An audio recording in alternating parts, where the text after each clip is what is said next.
For the final episode of our Gap series, I'll share some closing thoughts about the journey as well as review the MTX cage and bag system we use to carry our gear. So if you watch the series, you know that we traveled on the train from Cumberland to Pittsburgh, then rode our bicycles back to Cumberland. But in reality, you can do it in either direction, as the train travels in both directions and you can certainly ride the trail in either direction. However, check the train schedules for days and times for the direction you wish to go. A couple things to note when booking a ticket with Amtrak. First, it takes much longer than driving, but an effective way to minimize backtracking to get to your vehicle. Ensure your plans are flexible, as the train can be delayed without warning. We were delayed about an hour and a half leaving Cumberland due to an issue the train had down in Florida. Second, when booking your ticket on Amtrak and plan to bring a bicycle, make sure you add on and pay for the bike. It's only $20, but there are only, I believe, 6 places in the luggage car for bicycles. If the bike spaces are full, then you cannot put your bike on the train and can really throw a wrench in your plans. This happened to another couple in Cumberland that didn't have add-on bike tickets, and so they had to store their bicycles, train back to Connellsville, and then bring their vehicle back to Cumberland to get their bikes. Just more of a headache than I would like to deal with. So a little pre-planning, and you can get your bike on the train. Finally, get a bag system for your bicycle that is removable. Since your bike is placed in the baggage car, you don't have access to it or the ability to keep eyes on it. So moving on to the trail.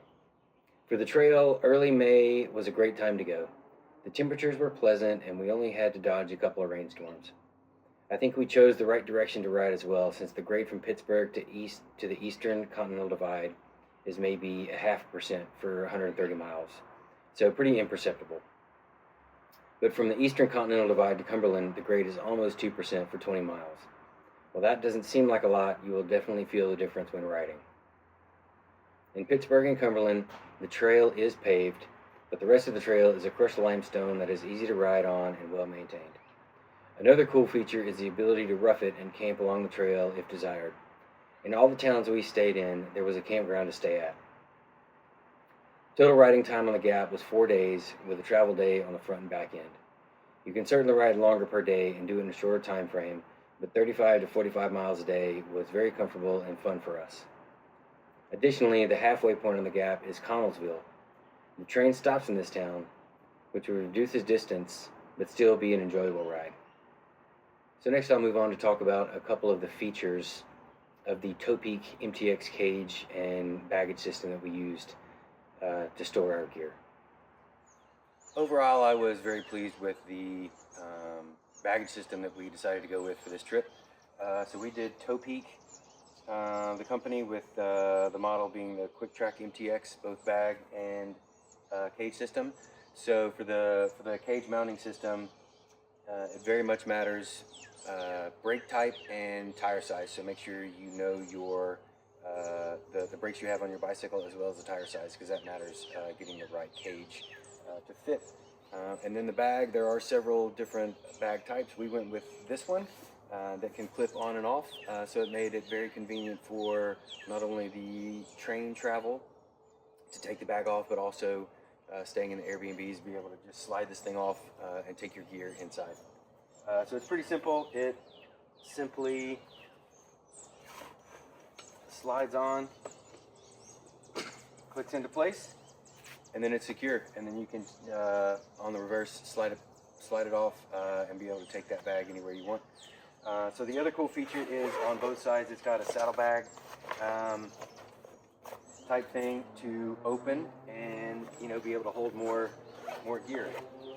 And so what I did in addition to that was get this Sea to Summit 20-liter dry bag, and I put that right inside. Put my gear in the dry bag, and then fit that down inside the saddlebag, and zipped it up for a nice weatherproof, waterproof type setup. So we did encounter a little bit of rain, a little bit of sprinkle, but nothing too crazy. But that certainly kept my stuff dry. On the other side, I also did this Sea to Summit compression sack just on the other side, again to keep my gear dry.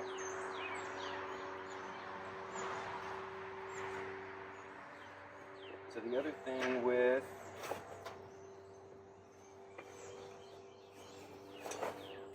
this Topeka MTX is a central little modular carry system. It's nice and rigid, so you can put extra things in there that you need,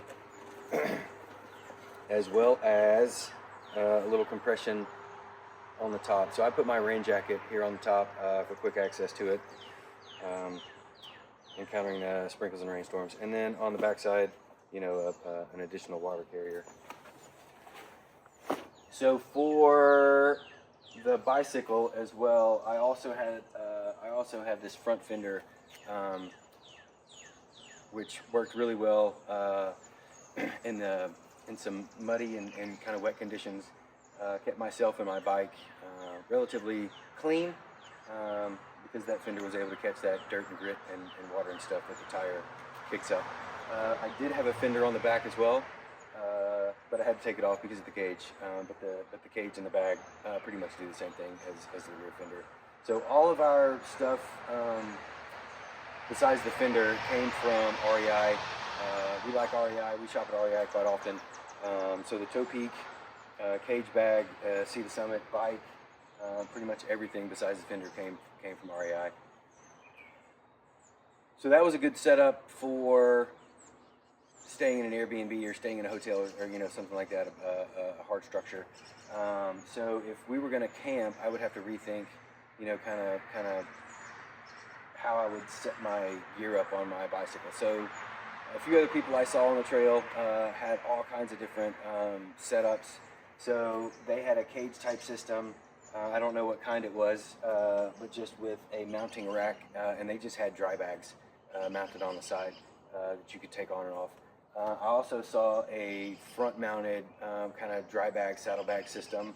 I saw angular kind of triangle type bags to fit in the middle here, and then I saw bags that mount on the front handlebars. So there's a whole lot of different setups and configurations you can do to carry your gear on your bicycle. Just kind of matters, what your plan is for that particular journey, whether you're going to stay in an Airbnb or a hotel, or stay in the campground journey. And as always, have a good one. See you next time on Timber Tides.